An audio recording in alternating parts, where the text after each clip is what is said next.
Pharmacy নিয়ে চ্যানেলে এটাই দ্বিতীয় ভিডিও। প্রথমে আমরা জানতে চাই ওটিসি জিনিসটা কি।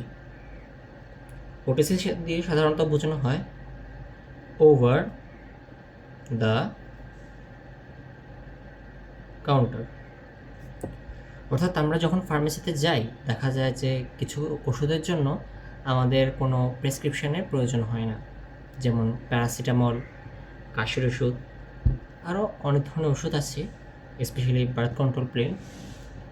তো এই সমস্ত ওষুধের জন্য সাধারণত কোনো ধরনের প্রেসক্রিপশনের প্রয়োজন হয় না, ওগুলিকে ওভার দ্য কাউন্টার ওষুধ বলা হয়। আমাদের ফার্মেসির দুইটি রুলস অ্যান্ড রেগুলেশন নিয়ে ফার্মাকোপিয়া আছে। এটা হলো ইউএসপি আর বিপি।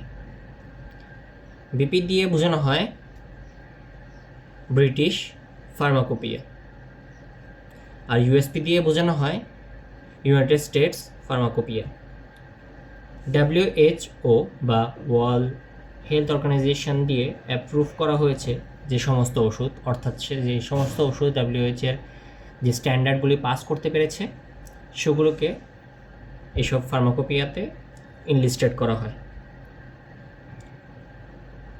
এরপরে কিছু ওষুধ রয়েছে যেগুলি সাধারণত ইউএসপি অথবা বিপি কোনোটাতেই কিন্তু এনলিস্টেড না, কিন্তু তাও ডাক্তাররা আমাদেরকে প্রেসক্রাইব করে থাকে আর আমরা এটা কনজিউম করে থাকি।